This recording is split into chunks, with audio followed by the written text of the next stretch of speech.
Eating out of the freezer. All right. Welcome, everyone.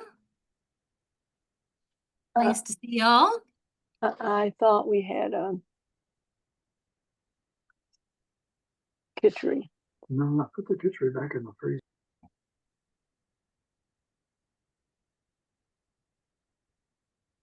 Okay.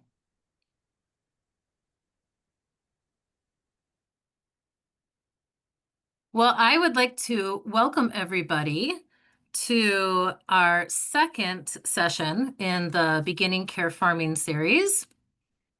We are talking today from idea to action, resources for beginning care farmers. My name is Kate Mudge. I work as the co-director at Care Farming Network.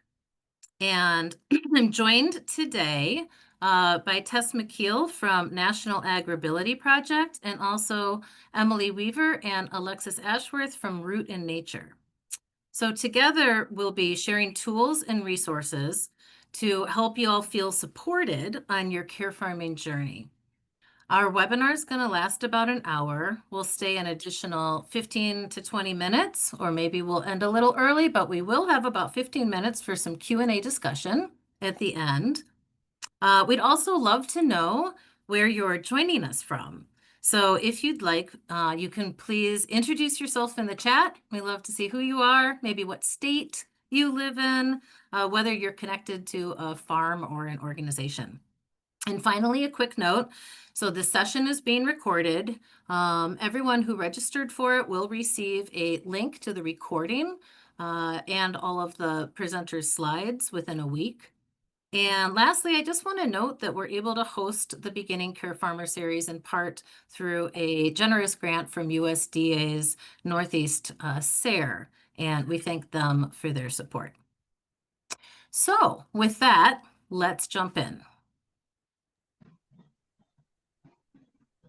So session goals today are pretty straightforward. I hope that they are helpful for all of you joining us. We're going to explore some of the tools and the templates and resources that beginning care farmers can use. And I keep saying beginning care farmers because this is Beginning Care Farmer series, but we hope that these resources are valuable for anybody interested in exploring or already working on a care farm. Second, we're going to show how Care Farming Network helps support you with our mentorship, our online resource library, and also some peer learning opportunities. And as I mentioned, you are also going to get to hear directly from Root and Nature and AgrAbility, who bring some pretty amazing practical resources of their own. So quickly about CFN, for anyone that doesn't know, CFN is a member-based network, and we are here to connect both established and aspiring care farmers. We do that by offering meaningful support and raising awareness about the transformative power of care farming. We offer resources, expertise, and communities such as yourselves needed to either start, scale, or replicate care farms across the country. And so today I'm going to walk you through kind of a real-time tour of the many resources that we have been developing on our website so that you have a better understanding of how to access them. We think that kind of having a one-stop hub of some of these tools and recordings are really going to be beneficial for you so that you can turn to them when you're just getting started building your own care farm. One of the biggest questions we hear is, where do I begin? And starting a care farm can feel extraordinarily overwhelming. You have to think about balancing farm operations with care practices. Obviously, you have to find resources, maybe a mentor or funding. And you're trying to measure and evaluate the impact of what it is that you're doing. So I'm going to start with our online resource library, which is essentially kind of a toolkit it's free and open for you to find these tools, find these trainings, recordings, guidance on farm design and evaluations, and lots of practical examples. I'll just also note before we kind of head on over to the resource library that we do have various topics, which you'll see on this slide, in terms of how we have organized the toolkit or the resource library, sorry. So with that, I'm going to get out of this screen presentation and I'm going to bring us to the online resource library. Easy enough to get there. You go to Care Farming Network. If you see resources here and you hover over that, you'll see resource library. Clicking on it will bring you right to this page. The topics that I mentioned in the previous slide are all over here on the left. So this is designed to be really user-friendly. You're going to see throughout the presentation that you can download many of the resources. They're really easy to share. And again, they're organized by topic. Of course, you can always use the search bar right here. And I'll give you an example in just a few minutes on how you can use search. But first, excuse me, I'll just bring you to our first topic of adaptive farming resources. When you click on it, you're going to see a bunch of resources pop up. Sorry, I lost my place here. I'm going to show two resources for you. The first I'm going to show is this practical tools for vegetable farming. And this is just an example of what a resource looks like when you open it up. So you're going to see that this is pulled together from a presentation from our conference back in January, in which we had experienced farmers from Red Wiggler Care Farm showcasing the tools that they used. And this is a neat one because if you click on the tool guide itself, you're then going to see a very comprehensive 28 pages of different adaptive tools. And I won't go through all of them, but as you can see, you'll see a picture of a tool, what it's used for, the safety tips, where to buy it, and some pictures. If I go back to our resource library, same resource, there's another one here created by Oasis, a care farm, also providing things like a watering can and a wheelbarrow. And these are, again, links of where you can purchase them. So made to be really user-friendly, very visual, and give you some additional information, not only what they're for, but where you can find them. I'm going to go on back to our resource library. I'll pull up adaptive tool recommendations. Kind of similar, but instead of linking you to a PDF or an outside document, you're going to see right in here, these were ideas that were crowdsourced at a winter retreat that we hosted, where we asked people, if you're working with individuals that have varying abilities and different needs, communications needs and styles, what are you using? So here you see the examples of exactly what people are using, again with pictures. So returning to our search, you can find another type of resource in the library, which is a recorded presentation.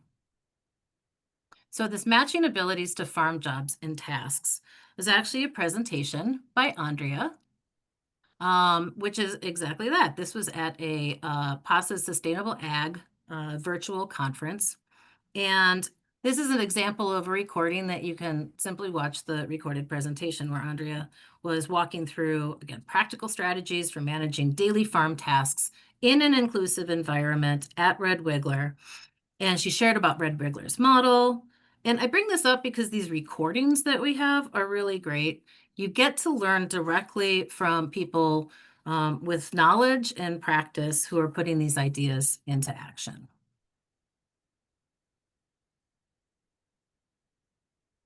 So returning to the dashboard, I'm going to look at another topic, which is the benefits of care farming. So I wanted to highlight a monthly member gathering. Again, monthly member gatherings are usually hosted on the first Thursday of every month, and we have a topic that we explore. I'm going to bring up beekeeping as the therapeutic practice as an example. So this session explored therapeutic beekeeping, and how working with bees can support mindfulness and build confidence and promote emotional regulation, with a focus on how care farms are doing this with veterans and bees. Again, it was part of our monthly member gathering, and we recorded it. We share it out to our YouTube channel, but here it is as the resource. So you can watch the full recording. I'm going to go down here a little bit. You can see a little bit about the presenters. There's links to their slide presentations. And one other thing I just want to note is these tags at the bottom of the resources. So when we are creating these resources, we are putting these tags as easy ways so you could also find, for instance, other monthly member gatherings if you clicked that tag. And here they are. Just another way of navigating this. I hope I'm not going to make anybody seasick by my screen changes. I practiced this a number of times and was trying to go pretty slow. So bear with me. I'm not going to click on every resource in the library. Returning to exploring the benefits of care farming, there's a couple kind of neat ones in here. We have a TEDx talk by Suzanne Caprell, who started a camp which combines farm-based activities and farm animal-assisted therapies and grief education. You can see that in here. You can see the benefits of care farming. So I want to bring this up just because this is something that you could actually download, and it lists right here in this beautiful visual format what we think are all of the benefits of care farming. Let's say you have a website and you want to, tell people what care farming is, and here are the benefits. You can just download this and put it right on your own website. Lastly, we also had a panel discussion, again at our conference, where people, care farm participants with lived experience were able to share their experiences working or living on a care farm. So you can see things like that. All right. Returning to the care farm models. So this section here highlights all of the different models that we've sort of identified as possible care farms. You could explore Green Care Farms here, living with people living with dementia as a model. Green Care Farms is located in Canada, and they specifically are helping people start and operate care farms that are doing exactly that, working with people with dementia. You could explore a deep dive with Roots at Evergreen Grove. This is an organization where Sean Hayden, the executive director, talks about how they use rescued animals to work with the folks there who are in substance abuse programming. You can also see another deep dive with a care farm that is working in a community that promotes recovery for people with mental health challenges, or these other models of residential housing and life sharing, and even care farming employment.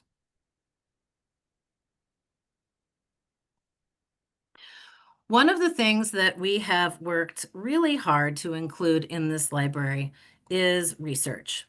We know that for many funders, partners, and policymakers, having empirical evidence is very important to validate care farming as a model. Research helps show what we know intuitively, that care farms do foster healing, inclusion, and connection, but that's also backed by data.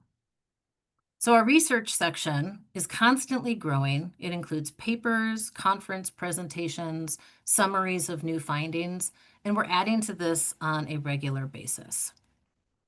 So I think we're going to hear from Root and Nature about an offering that they have, which is the Horticultural Therapy and Therapeutic Research Database. If I scroll down here, I'm going to show you Green Fingers and Clear Minds. This is prescribing care farming for mental illness.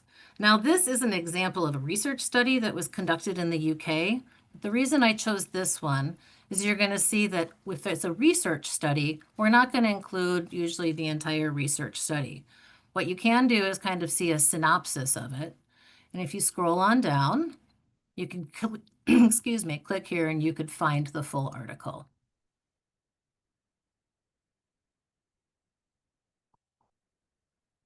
You can also see other items such as what's new in care farming research. This was a panel discussion that was held by two care farm academic care farmers and researchers that study the benefits of care farmers. And that one delves into key findings related to mental health, social inclusion, and benefits, has a video attached to it. And then you're also going to see care farms like Simple Sparrow or Sela who are doing their own research and sharing that. And that's becoming a repository of research here on our website. So we also know that money and fundraising is a big part of the puzzle, which is why you'll find recordings from this series, Beginning Care Farming series, that have been hosted in previous years. You'll see case studies like Homesteads for Hope, which shared their fundraising and some neat ways that they're raising money there. You'll find this of funding opportunities for care farms. This is going to list links to some hopefully helpful places that you could go, such as the Good Food Funding Guide or the Community Food Funder Directory, or many others that will allow you to search for grant opportunities or other funding opportunities. I will say we need to update this, which I'm working on. Andrea's nodding her head, yes. But our goal is to have, the most current helpful resources for y'all kind of in a one-stop shop. So the funding opportunities for care farms would be an example of that. So sometimes it's really helpful to hear from people who have gone before, made some mistakes, and are willing to share them. So when I click on this Getting Started topic, you'll see something like Lessons Learned, what I wish I knew before starting a care farm. This is like really good information to know and hear again around, so you don't have to like pave your own way, and generous knowledge shared by people who are care farming that are just going to maybe let you know what to think of differently as you start your care farming journey. We also have a lot of tools on here from previous Beginning Care Farmers series about business models and facility land options. We're not covering that in this year's series, but you can sure watch the recording from 2024. Also, like what to think about when you are designing your care farm, exploring business models. Nonprofit, for-profit, a partnership. We get a lot of questions from people who are just trying to kind of figure out what the best business structure is. Also, facility and land options. What does it mean to hold insurance for your care farm? How do you legally protect yourself? These are all both resource guides within the resource as well as recordings to previous presentations. So running a care farm is also running an organization. So when you get to organizational development, you're going to see resources that cover everything from managing conflict to supporting neurodivergent employees to nonprofit governance. We also have a resource here around organizations that we follow. They're kind of allies or sister organizations of Care Farming Network. And then we get to the last topic, what is care farming?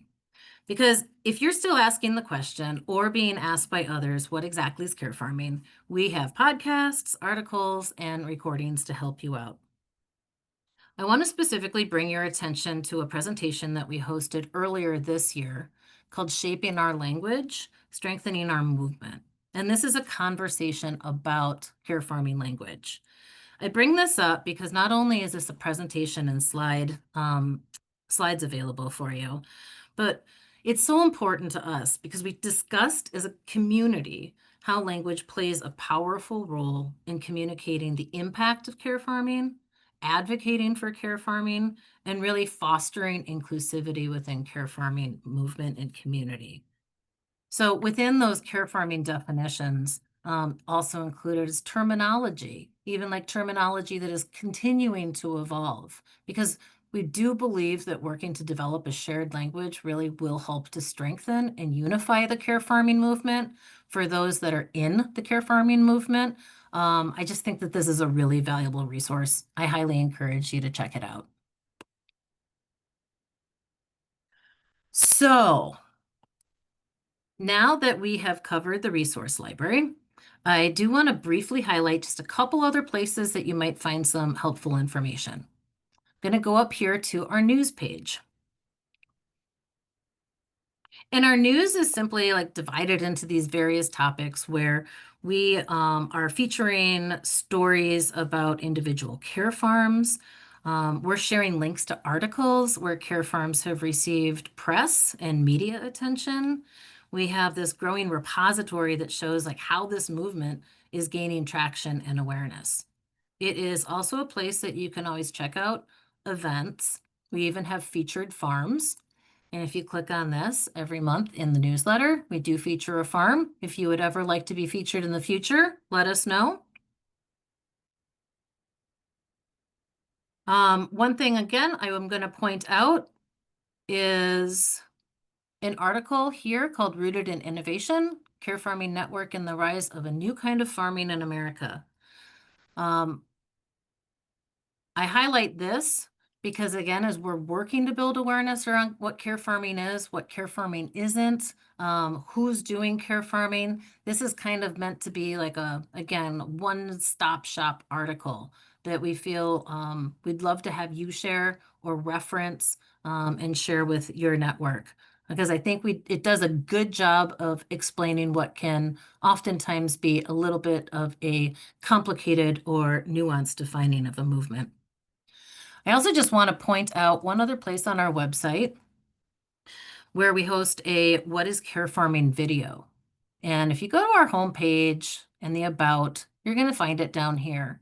You can watch it on YouTube, you can share it from YouTube, but this is a 4-minute video, again, kind of a primer on what is care farming, really helpful to share out in any kind of communications that you might have or with potential allies, donors, friends who are asking what is care farming, and we hope that this is a nice visual way of helping people understand it.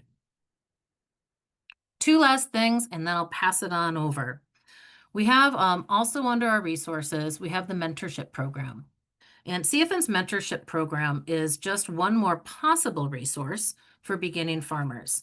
What we do is we pair aspiring or beginning care farmers with more experienced mentors. And we provide this peer-to-peer support. There's a mini grant for the mentees.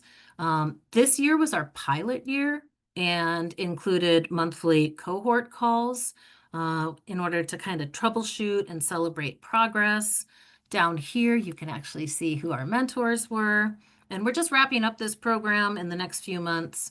We are still working to kind of put together what 2026 is going to look like. So stay tuned on that. The last thing in our resource is consultations.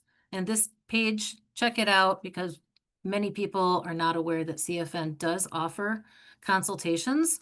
This will show you the process itself, some of the topics that folks come to us asking support for. Even before you get to a consultation, we have some other links in here that you might find helpful to explore. And then who the consultants are and a way to request a consultation.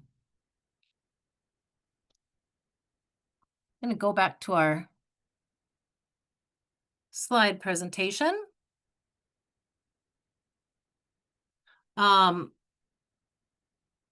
If my computer would actually advance. What I wanted to tell you was that community is at the heart of all of this. So just know CFN is hosting our monthly member gatherings. You can join us for open office hours. We've got a Facebook discussion group. In terms of resources, we've got the online farm directory. You can join us at the conference. There's tons of ways of getting involved. So let's not forget just that community and connection piece is what we really hold so valuable within our network. So for the rest of our portion of this webinar, I'd like to welcome some special guests who are going to share about their work and resources. And up first is Tess McKeel. She has been with Goodwill of the Finger Lakes since 2011 and AgrAbility since 2013. And her role for AgrAbility includes education and outreach by coordinating regional and national conferences for AgrAbility staff, along with outreach and educational opportunities for others to learn about AgrAbility. So Tess is going to share about what they do and who they serve and their really fantastic toolkit. So Welcome, Tess. Thank you, Kate. I appreciate the introduction and being able to share about AgrAbility with your attendees here today. So this is a very condensed AgrAbility 101 from what I normally do. So I'm going to try to go through it very quickly so we have time to look at the toolbox. And I know there's another presenter after me, so I don't want to take up too much time.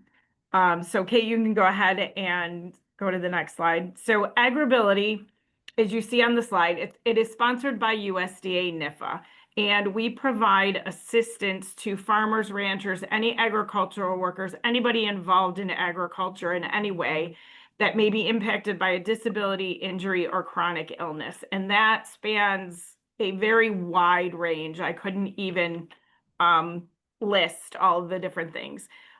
It is grant funded. There is one national AgrAbility project and currently 21 state or regional projects. You can advance. This map just shows you currently the yellow states are the ones that have a current project.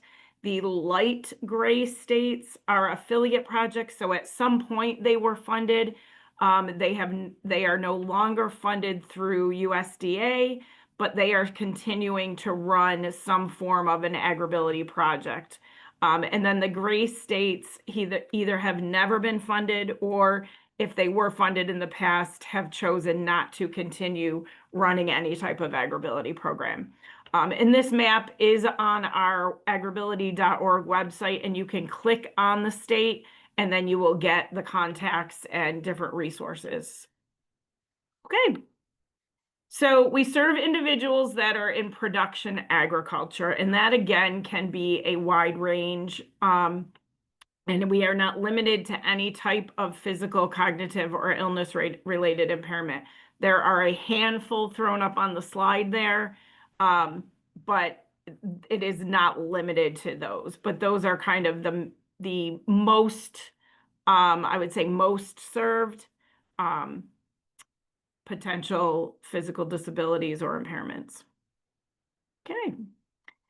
So AgrAbility does not provide direct funding or equipment. However, we can work with clients to connect them to the appropriate services. So vocational rehabilitation agencies in each state are usually the main funders for any of the equipment that AgrAbility clients get.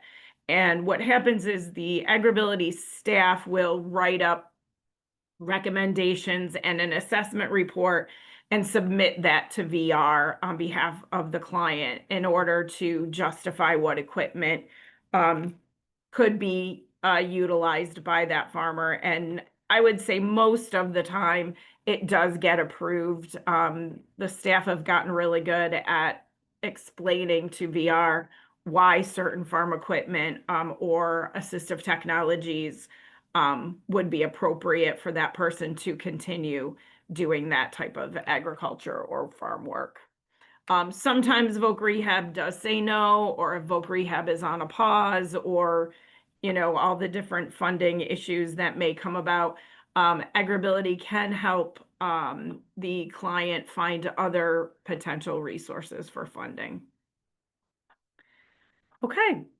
So our AgrAbility services are consumer-centered, so it could include an on-site assessment to identify other barriers, recommendations, like I said, of appropriate assistive technologies and adaptive tools, or modified work practices. Maybe there isn't an adaptive tool that's needed, but if they modify their practice in a certain way, it will make it easier or more efficient for that person. We have access to informational materials that we can hand out or on our website. Obviously, we already talked about that I coordinate educational and training opportunities. So we have conferences, we have workshops, we have online programs.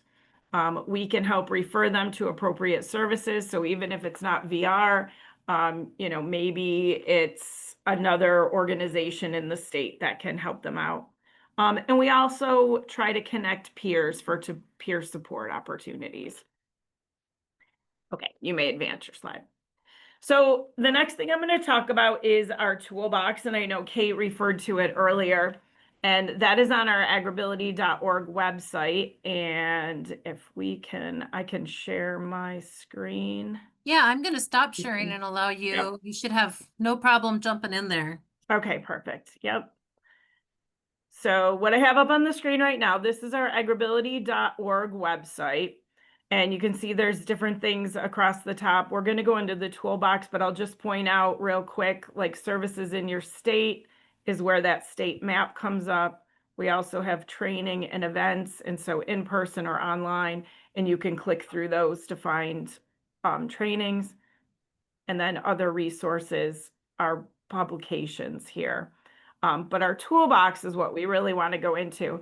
And while we're going into the toolbox, I will tell you we are in the process of revamping our toolbox, and I am so excited. I've seen the prototype, and it's going to be like 100 times easier to search and use, and it's so cool. So get ready for that. But here is our antiquated one, but it still has a ton of information in it. So you can search by category. And so if you click on category, a whole bunch of different categories comes up. I'm just going to click on gardening. Once you get in there, then there's other subcategories. So garden beds, garden tools. So if we go into garden beds, then we've got some more categories: hydroponic systems, raised soil beds. Let's click on that one. And again, so there's lots of, the more you click. But once we get here, let's say homemade container garden stands. So we're finally clicking into the actual product, but there will be a picture with a description. There will be another little description with it. So this 2-tiered homemade container garden stand holds plants being grown in 8 soil-filled 5-gallon buckets. The do-it-yourself plans include step-by-step instructions. So there's things, sometimes it's stuff you can build yourself, like this one, or it may be stuff that you can purchase. So this happens to be instructions. It is saying estimated cost, but I think that's your estimated cost after you purchase the materials. But then you can go to the website. And this one, of course, I'm going to pick one that is not updated and is not working anywhere. I'm going to have to make a note of that. All right, let me back out of that one. Let's go to galvanized steel raised bed garden. So again, we've got the picture. Let's try to go to that website. And here we go. So they have all sorts of products, but on here, and usually it goes right to, see, this is why we need our new site. And I'm picking 2 that aren't working for us. Isn't that fabulous? But it does have other equipment on here, livestock equipment. It would go to this. Let's see if we can find one that's going to work appropriately.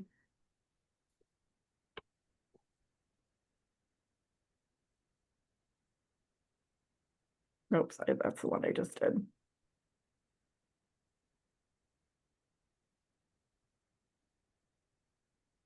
All right, here's another one. We're going to try raised bed kits from farmtech.com. Here we go.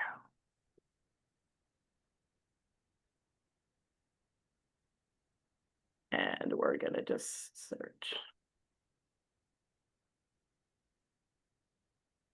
There we go. So there's all the different raised beds that you can get here from FarmTech. So that is basically how this works. We'll go back and let's try to search. So say we want to search for raised beds. And now it came up with 5 different raised bed or type things that are in there. There we go. That's the one we looked at, but there are other types in there. So you can, if you're looking for something specific, you can search right in there.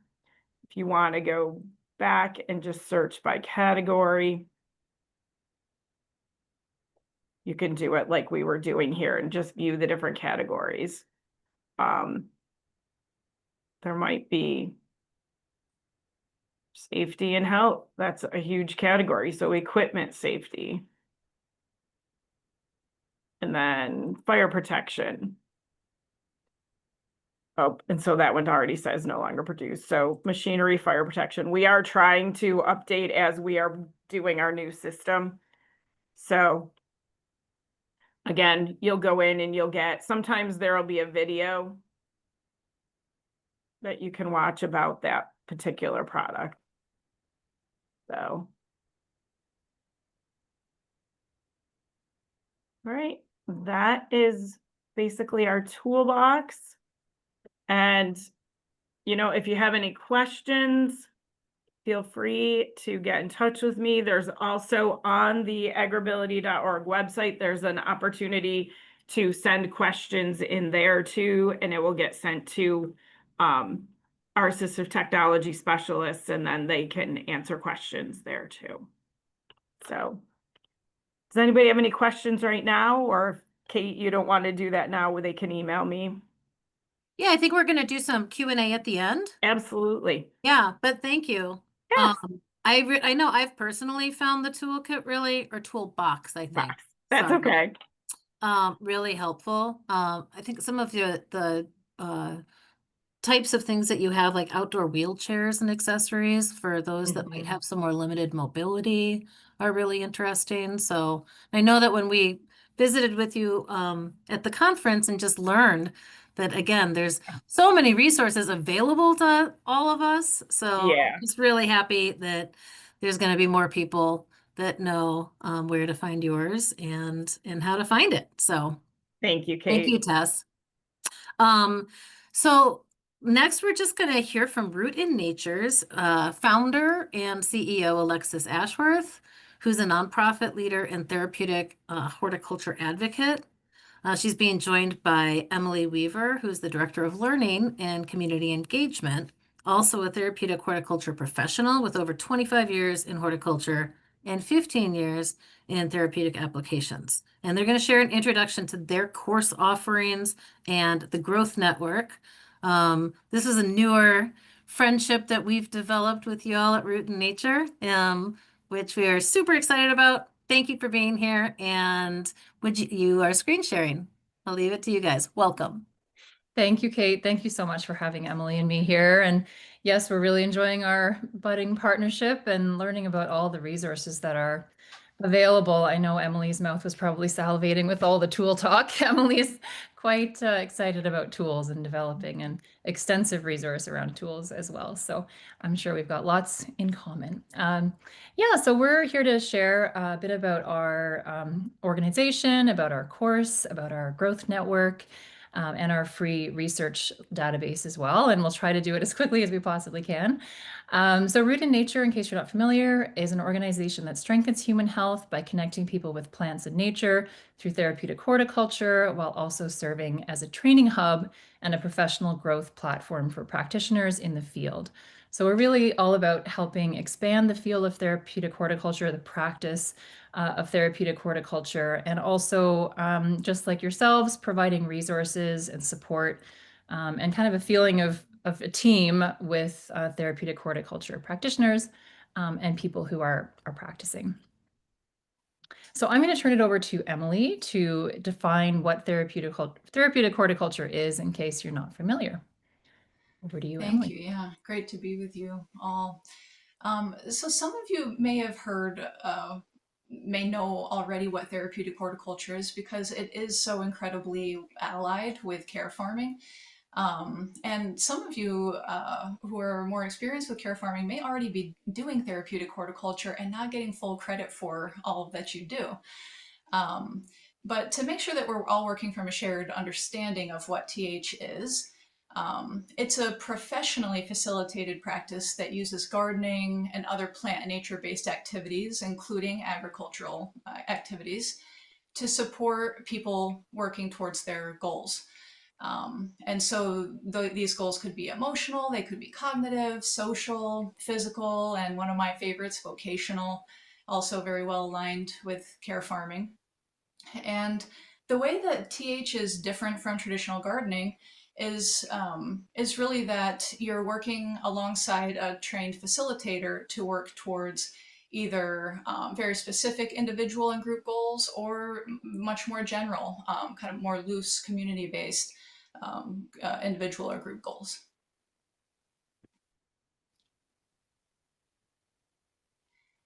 And so if you were to integrate therapeutic horticulture onto your care farm, you would start off by establishing either individual or group goals collaboratively with your participants.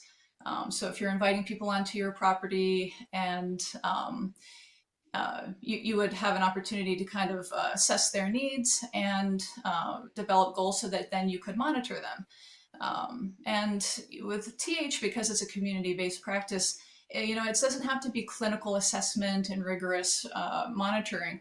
It can be something as simple as starting off your sessions with folks with a simple check-in, a scale of 1 to 5. How are you feeling right now? And then at the end of the session, seeing whether that's changed and have an opportunity to kind of slow down and discuss whether or not participants have been feel like they've been working towards their goals and making progress.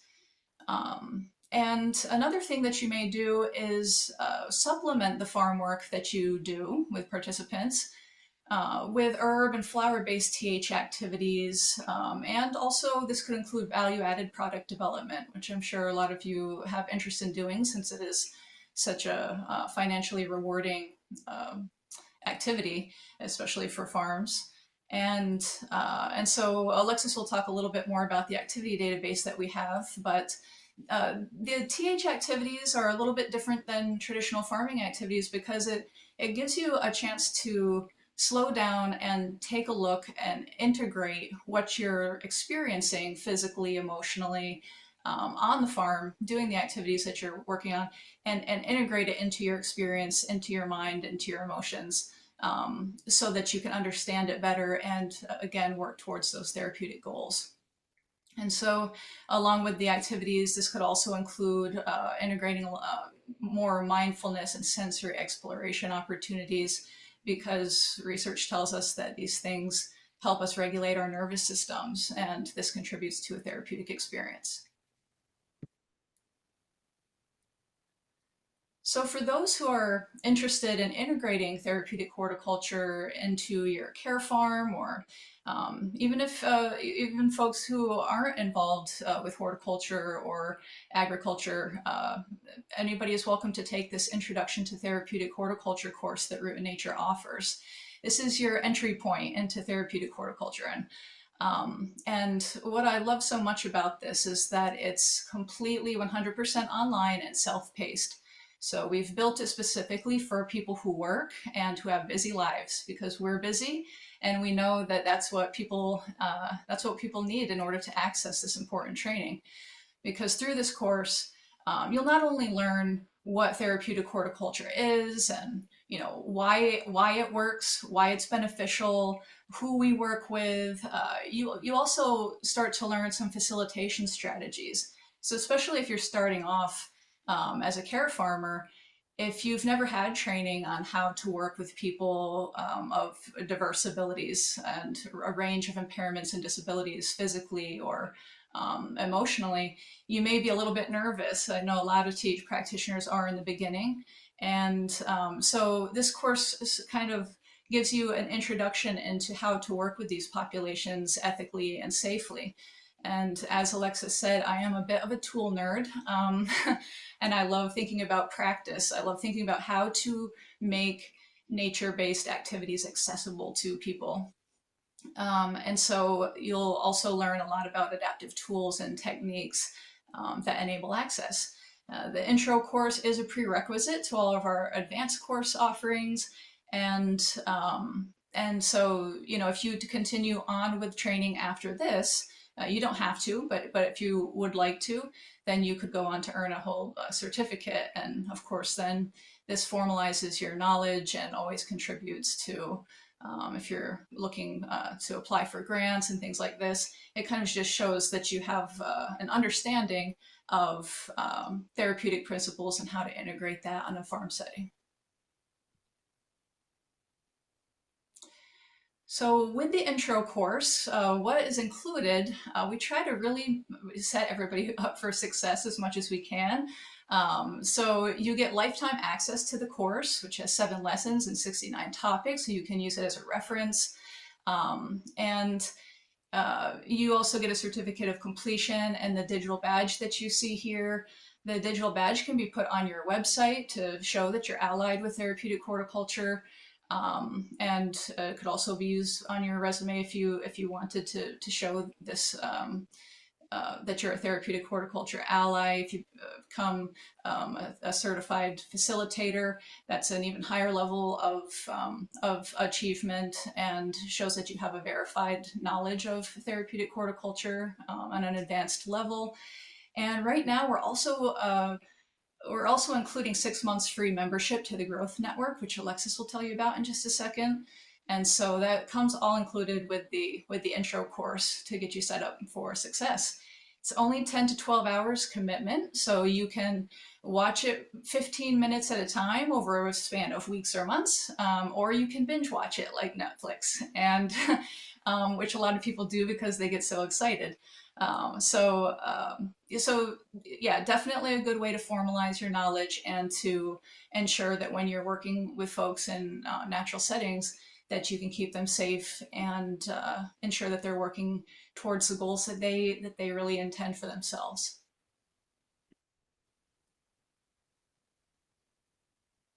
Thanks, Emily. So I'll share a bit about the Growth Network.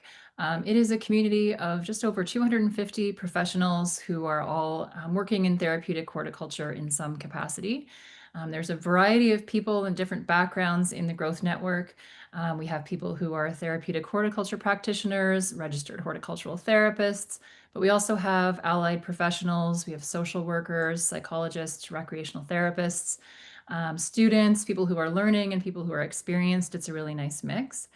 It's also an international space. I'm based in Canada. I didn't put that in the chat, but I'm in Ottawa. Emily's based in the US, and we have members on every inhabited continent around the world. So we really value that international perspective and different, strengths and ideas that people bring from all around the world in the community. So what you'll get as a member is access to the activity database, which I'll show you in a moment. It's a sortable database with just over 150 activities.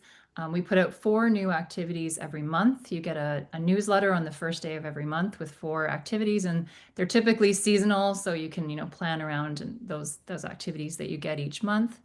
We have a resource library, which Emily created and is very robust with about 80 documents that are, customizable tools and templates that are ready to use, that really walk you through program development, therapeutic horticulture program development from start to finish in sequential order. So it's really a very valuable and useful resource library. We have, community connections. There are monthly calls. We have a practitioner support call on the first Thursday of every month. We have chat forums, and you can connect in the member database with people from around the world. So you can see who's there, and you can see, what their backgrounds are, and choose to connect and private message them. And yeah, as Emily mentioned, the 6 month, there is a membership fee of $115 a year, but the intro course comes with a 6-month free membership, so you get to try it out. And I'm going to, am I doing okay for time, Kate? Because I'd love to just give a quick tour of the database if I could. Yeah, I was very excited for people to see the database. So awesome. Okay. So this is the homepage of the website. There's a new path kind of model, so you can click into wherever you land on the database. Maybe I'll start with the research database, which is free and open access. So on the top navigation here, you'll see therapeutic horticulture, and you'll see research database. And here you can sort by a number of different categories. So program type, population group, setting or context, health and wellness outcome, allied profession intersection, type of activity, evidence type. So let's click meta-analysis just for fun here. Measurement and evaluation, and access. So let's say you want a free paper, you don't have to pay for it. That's a meta-analysis, and I'm going to look, see, we've got a farm category. Let's hope there's something in these with all of these. So there you go. You've got 3. You can download the list of results. And yeah, it's fun to play around with different, different populations, different settings. And then once you click into the article, you get a summary. So you get a brief summary and then a slightly longer summary. This is the slightly longer summary. And you get all the different ways that it's tagged. And you can click on the link here and it leads to the paper itself. So that is a great tool. And then I'll take you really quickly through the activity database. I guess it's a very similar database, but this is part of the Growth Network membership. In the activity database, you have a very similar sorting, components, and you can search by, activity type, by materials. If you have no budget, or you want a lower budget, you can click, lower, no cost, or without materials, the domain you want to affect, etc. And then you get your kind of step-by-step activities with printables as well, so you don't have to create these things from scratch. I'll just show you one example. This is a fun adjective scavenger hunt, for example. So that's the activity database and the growth network. And then I'll pop back in to wrap up here. All right, so I think I've given you that tour. Yeah, so that's a bit about Root in Nature, a bit about our course and our growth network. Emily and I are very happy to connect. My email address is there. We also are quite active on Instagram and LinkedIn and YouTube, so feel free to follow us there. We do give away free resources there as well. In October, in a couple of weeks, we're giving away 3 resources from the resource library, so you can sample some resources for free. So yeah, thank you so much for inviting us, and we're happy to answer any questions if there are any. Thanks, Kate. Thank you. Thanks, Kate. So, I mean, learning about some of those resources that you're getting at the end, especially when they're free. And I'm a research and study nerd person myself. So just being able to have access to all those. Again, redundancy and partnerships is where we look to navigate and eliminate some of those redundancies. So one of the highlights this year for myself has been seeing what you guys are offering in terms of both course programming, because we get a lot of questions around therapeutic horticulture. And yeah, thank you for telling us more about what your offerings are. Just as we wrap up today's presentation, we are going to be staying on for some Q&A for anyone that would like. Please, you can always join, as I mentioned, I think earlier, we've got a lot of ways to stay involved. We've got our Facebook discussion group, lots of events coming up. We have one more session in the Beginning Care Farming series. So on October 8th at 6:30 p.m. Eastern, we're going to be offering our 3rd session that is going to do the deep dive on fundraising for both for-profit and nonprofit care farms. Probably the most common question that we get is, how do I fund a care farm? So join us for that. We're going to be joined by Nora, who's the development director at Homesteads for Hope, sharing specifically what they're doing out in New York for fundraising. We'd love to see you there. I also kindly request that you complete an evaluation for this session, if you would be so kind. Andrea is going to throw the link in the chat, and then when we send this recording out to you, it will also have a link to the evaluation. Honestly, it takes just a minute or 2, and it really helps go a long way towards the funding that we get to provide these series that can be no cost to folks, and allows us to kind of keep doing this work. So thank you so much for joining us. If anyone wants to stay longer, presenters will be welcoming questions. You can use chat, or we can just popcorn questions around for those who are hopping off. Thank you for joining us today, and we really hope that you found this session useful.